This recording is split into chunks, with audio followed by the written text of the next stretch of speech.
Hi, this is Jenny Beltramini. Welcome to Unit 3, Comparing Fractions and Reasoning about Magnitude.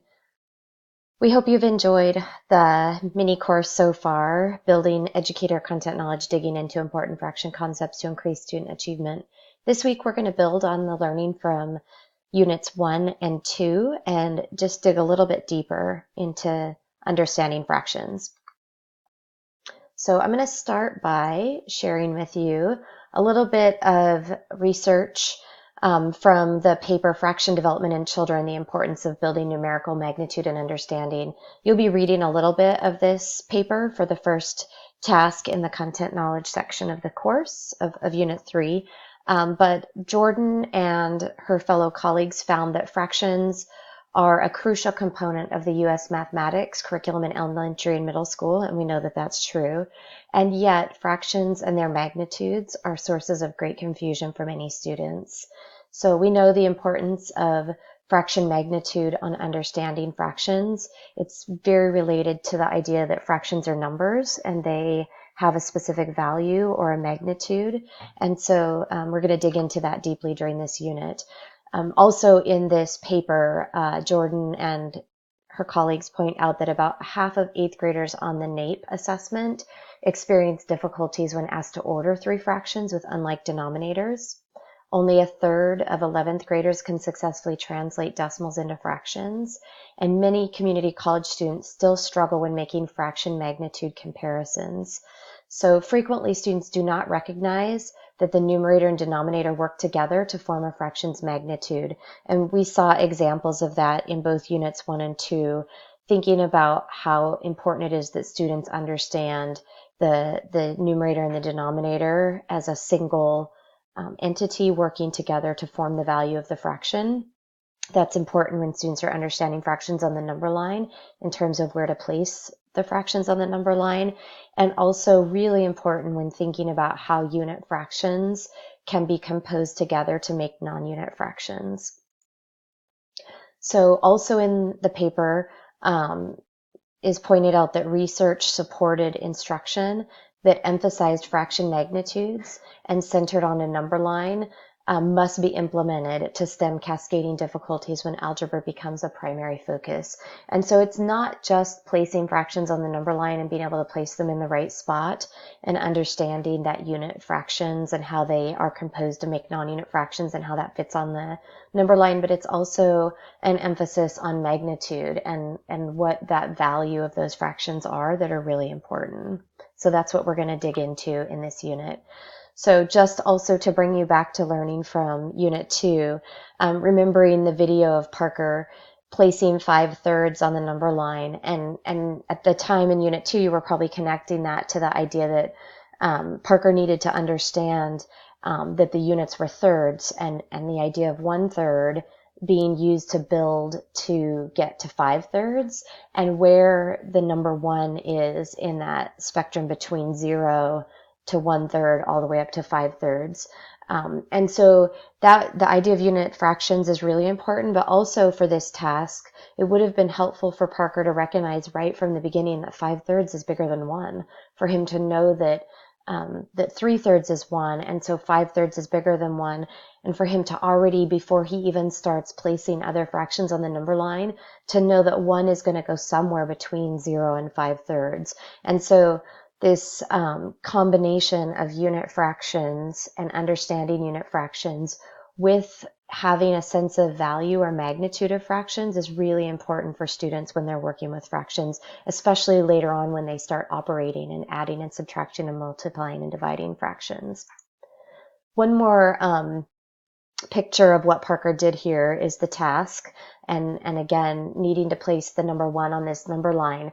A student who understands fraction magnitude and can easily recognize fractions that are greater than 1, fractions are less than 1, and even maybe fractions that are equivalent to a half, and using some other benchmark numbers from the beginning are going to make a task like this easier for the students to have a guess at generally about where the number 1 would go, but also it would have helped Parker recognize whether or not his initial answer to place 1 at the end of the number line was reasonable or not.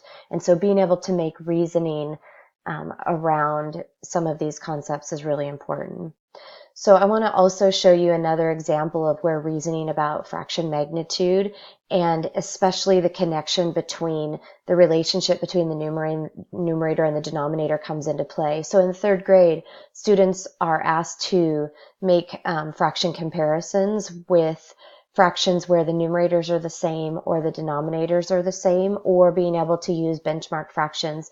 And so this task is available on Illustrative Mathematics, and it's an activity for pairs of students to play a little fraction game where they're going to have some cards, and if you can read the directions along with me. They go through the following steps. So the pair of students select a card, and then each student individually decides whether the fractions are equal, and if not, which one is greater, and they can show each other their choice. And if they agree, they take turns explaining their reasoning, and if they disagree, they discuss until they reach a consensus, and they keep repeating steps 1 through 3 until they've gone through 10 rounds. And at that point, they can record observations, or they can discuss observations about what methods they use to compare the fractions.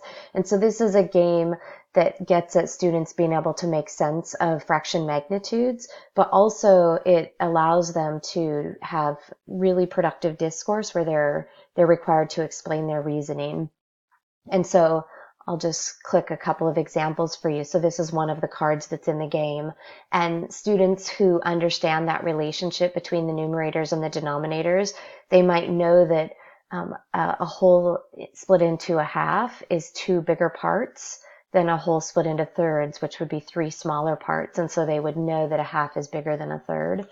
And this is another example using non-unit fractions, but this idea of where we know that in one case we have 4 pieces, and in another case we have 4 pieces, or we have 4 parts of unit fractions, so 4 1/8 and 4 1/6. And students who know that those 6 are going to be bigger. If we split one whole into 6 equal parts, they're going to be bigger than if we split one whole into 8 parts. And so knowing that we have 4 of each, you would be able to make reasoning about that, which one is bigger. And these next two are both examples of common denominators instead of common numerators. And so again, the idea of fraction magnitude or value, the first one is starting with a unit fraction. And so we know that 2/3 is 2 of those 1/3. And so that one obviously is bigger. In the second example, we don't have a unit fraction at play, but the students still should be making unit relationships and knowing that you would have 4 1/6 in one case and 5 1/6 in the other case. And so the 5 1/6 would be bigger. There's also cards like this one that are equivalent, simple or basic equivalent fractions for third graders to look at. And so knowing that 2 1/4 is the same as 1/2, and students in this case could really rely on a number line to help them with this one, and think about the relationship to these fractions on the number line. And so again, when I was in a classroom observing this game being played in a third grade classroom a few years ago, the students were actually writing right on their desks with dry erase markers, because you might not know this, but the dry erase erases off of desks as well as off of boards, and they were drawing their own number lines on their desks and placing these fractions on the number lines to help them solve the problems and explain their reasoning to their partners. And then finally, one more example of thinking about reasoning through fraction magnitude, and this really connects back to the task that Parker did. Hopefully a student would be able to explain this one by reasoning that 4/3 is larger than 1 and 7/8 is less than 1. It's actually 1/8 short of the number 1. And so they would, and 4/3 is 1/3 bigger than 1. And so they would be able to reason about which one of those fractions is greater. And so thinking about this game sort of encompasses everything that you thought about or learned about in units 1 and 2, thinking about the idea of fractions being numbers, really being able to place them on the number line and make sense of them on number line, and also utilizing unit thinking and the composing of unit fractions to make non-unit fractions are all wrapped up into students being able to then reason about the magnitude of these fractions and make comparisons among them.